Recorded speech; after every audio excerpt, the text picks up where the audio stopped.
Hey everybody, welcome back to the channel, and today we're talking about Starship Troopers Extermination.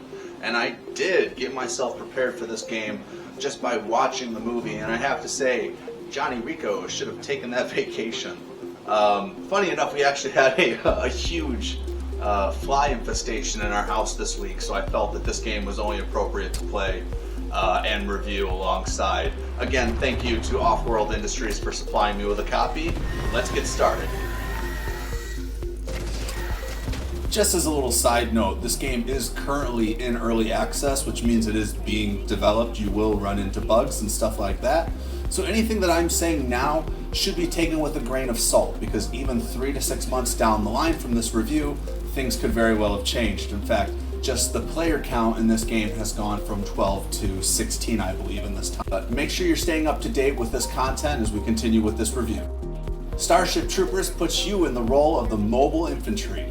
There are 3 roles to choose from. You have your Hunter class, your Tank class, and your Recovery class. Each one has their own thing that makes them entirely unique. I will say I was more of a fan of the Hunter build, as I felt that you get the jetpack, and the jetpack was much more worth it in terms of having to escape the horde. Basically, this game is one giant horde mode. There are 3 different game types, although they tend to kind of be the same. Some have you going throughout the entire map completing objectives, and others have you just staying in one place and building up that base as the quantity of bugs continues to rise higher and higher. I actually enjoyed all of this, every little bit that I played, because I miss these kinds of games. It very much reminds me of like going home and playing Halo Reach with my friends and stuff like that. It's a 16-player co-op first-person shooter that has you basically defending one of the many installations that the Federation has set up. You're going to have one of 3 classes that you can handle. One of them is going to be the Hunter class, which comes with the jetpack. That is absolutely my favorite one. You have the Titan class that comes with the drop shield.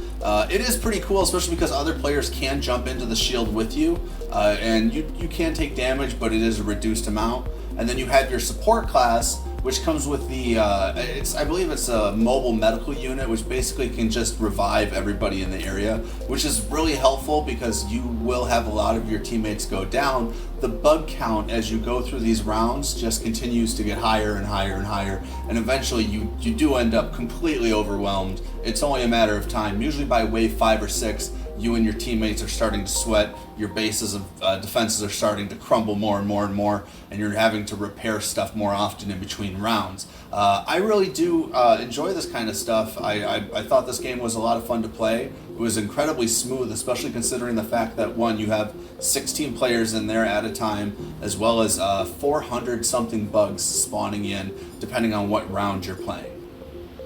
While there are only 3 of the Mobile Infantry classes, there are at least 5 or 6 different bug types, and they will keep you on your feet. There are the basic little small ones, but as you progress on, you eventually start running into the larger ones, like the tiger bugs. I hate those ones. Assault and Secure is a game mode where you're basically just taking different objectives from the Federation, and they're going to take you across the map, which the maps are absolutely beautiful. They did a great job of recreating, I don't know if they're recreations exactly, but of making these nice Federation bases that you have to protect. They are absolutely massive in scale, and they make you feel very minuscule, and I feel like they did a great job of kind of matching the tone of the movie. Assault and Secure is probably my favorite game mode because you get to see more of the map.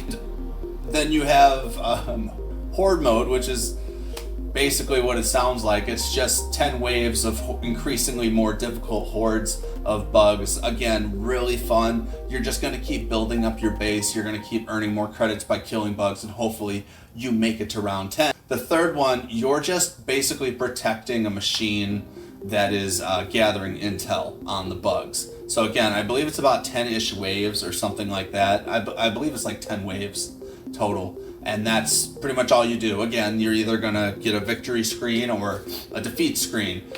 These games actually are pretty hard. I played it on normal a couple of times, and even still, we got defeat a couple times, and we ended up getting completely overwhelmed by the bugs. One of my favorite things about all of the game modes is when you are successful and you do help the Federation and whatever they were trying to do, they pull this Titanfall 2 kind of extraction mode on you out of nowhere. Bugs start spawning out of the ground like crazy. You can't keep a count on them, and you just have to go. There's not really a chance to turn around to help your teammates or anything like that. You just kind of have to run to the dropship as fast as you can, and hopefully you survive. I find that part absolutely exhilarating. If there was a game mode that was some sort of weird competition that was just based around getting from drop zone to drop zone, I'd absolutely play that. That'd be really fun. Because it gets really intense when you have players that are just dying next to you and you're just running for your life and there's more bugs spawning in front of you. It gets incredibly intense, and that's why, again, I think the jetpack is the best tool, because you can actually get yourself up and out of the crowd, and that's very, very useful when you are vastly outnumbered. So really the only downside I've seen to playing this game is content. Now again, this game is in early access, but there are only 3 game modes. They're all kind of essentially the same game, just set either you're going to travel across the map or you're not going to travel across the map, and you're going to build a base at any given point. Any of those game modes you're going to build a base. There's nothing really different there. And that's it. There is a progression system in terms of unlocking new equipment, guns and stuff, but realistically it does currently lack quite a bit of content. And that's the only thing that I do find to be at fault. If you have friends to play this with, this is going to be a great game to play. I love mindless shooters like this, Call of Duty Zombies. I love shooters like this because these are the kinds of games that just kind of help me get through the week. I can just shut off my mind, play, pull the trigger, blast some bugs. I love stuff like that. You will be completely outnumbered every second that you play this game, and I love it. It reminds me of Halo's Firefight and stuff like that. I miss games like this. The only thing is I wish there was like an offline mode, and maybe there is, I just didn't look far enough into it, but I don't believe so. Graphically, the game is beautiful. I played it on medium settings with high textures, and the game ran just fine. Now, I don't have a great computer. I have an average run-of-the-mill desktop that I actually bought off Amazon pre-built. I really don't know a lot about PC gaming. I'm trying to learn more. But the game runs absolutely great. I didn't have a single problem. I only had 1 or 2 bugs, like this one where I tried to change my class and it just kicked me out of the game. And this other one where it didn't know where to spawn me in the map and would not let me spawn at all. Those are like the only 2 bugs I really ran into, and mind you, that's amongst about like 12 to 16 hours of playtime that I got to spend in the multiplayer. So that's really not too bad. And again, graphically, the game looks fantastic. I really want to hand it to the team that worked on the explosion effects, because again, I just watched the movie. I just got myself ready for this review by watching the movie, and I feel like they took those exact explosions and just transferred them into the game.